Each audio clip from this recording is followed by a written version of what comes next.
Are you a city manager, a county administrator struggling with Facebook and Nextdoor community groups? These community groups have become a huge pain point in local government, and today I want to tell you how you can fix it. I'm Sam Tolles, a former city council member who founded CiviSocial to help local governments solve social media. I also ran Bleacher Report as their chief content officer. I was the general manager for Vimeo. I also ran digital and new platforms for MGM Studios and have worked with creators that have over 1.5 billion followers. I am one of the world's foremost experts on social media, and today we're going to talk about community groups and how we can solve this pain point in your local government. Managers like you solve complex problems every day using data and facts. But when it comes to social media, it always seems to be so emotional. Let's change that. Let's go to the data. Let's look at the facts.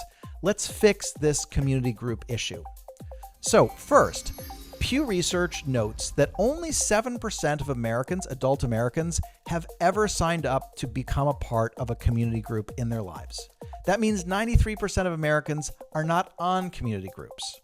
Think about that in the context of your own city or county, or town or village.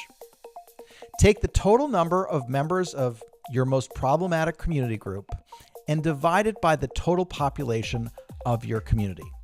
It's probably less than 7%. But even if it's a little more, let's dive in further. In that community group, there is a group of active members. I call them the STPs, the same 3, 10, 20, sometimes 30 people who are constantly agitating. These are the people who make posts. These are the people who comment on everything that's going on in that group, and they are the source of your pain. Now, 20 people is a lot smaller than the total size of that community group, and it's certainly a lot smaller than the total size of your community. So when we're thinking about the actual number of people who are bringing up the issues that the community groups talk about, it's a finite percentage. Let's talk about demographics. Facebook, the platform that is most problematic, has an active user base that typically is over the age of 55. That means you're talking to a much older demographic than your average community. If you are a manager in a suburban community or even in a ex-urban community, the average age of your resident probably hovers right around 38 years old. I'll show you a graphic right here that demonstrates the city of Orlando. Their average resident is 35 years old. Let's think about that 38-year-old person. She's probably a mom. She's got 2 kids. She's got to get them to school. She's got a full-time job. She's got to worry about finances and all kinds of stuff.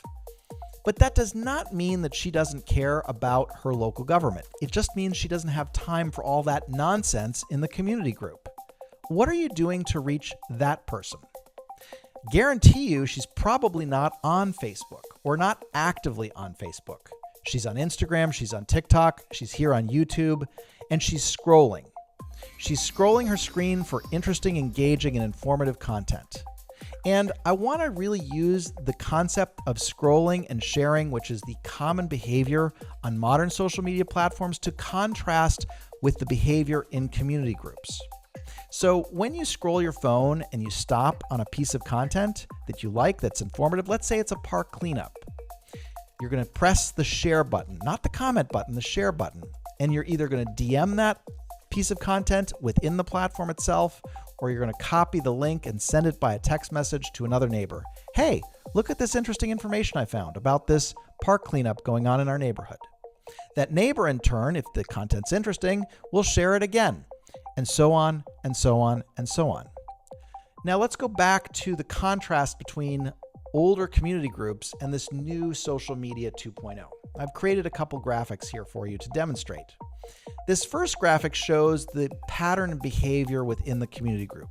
It is a closed circuit, meaning it is a limited group of people who are talking to themselves. Someone posts, someone comments, and there's argument back and forth within the group.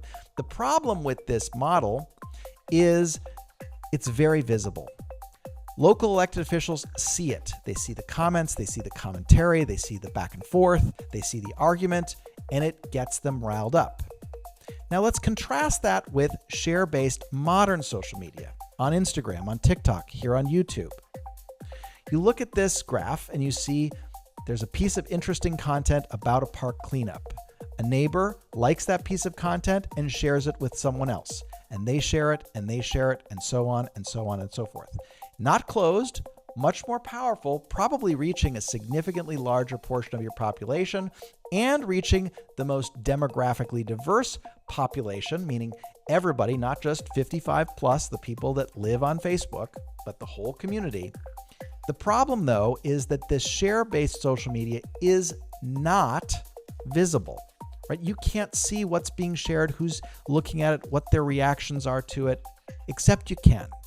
Because if you lean into modern social media, positive, proactive modern social media, and create compelling video content that gets shared, it is amazing what happens. Someone will find that parks worker at the grocery store and say, "Thank you so much. I saw your video. Really appreciate what you're doing."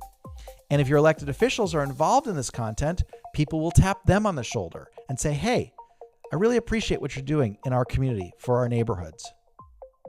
That is the difference between share-based content and community groups. I know managers always want to create those in real life, face-to-face moments. Well, you can do that using social media because if people are sharing video content, they feel personally connected and they're more likely to reach out in a personal, positive way to say thank you or to ask questions. So takeaways. Number one, community groups, by the data, by the numbers, represent a tiny fraction of the community, and within those community groups are a small subset of people who represent even less of the community. Those people typically are older and are not representative of the demographics that live in your community. Secondly, using modern share-based social media is the way to create positive connection and reinforce for your local elected officials that you are communicating with the community, the broader community, and doing it in a powerful, positive way.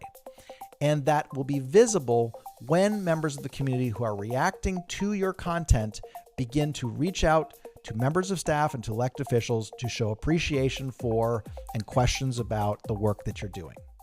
So there is a better way. If you want to solve the community group conundrum with your local elected body, if you want an expert to share with them knowledge about how they can make this better, feel free to check out CiviSocial using the link below.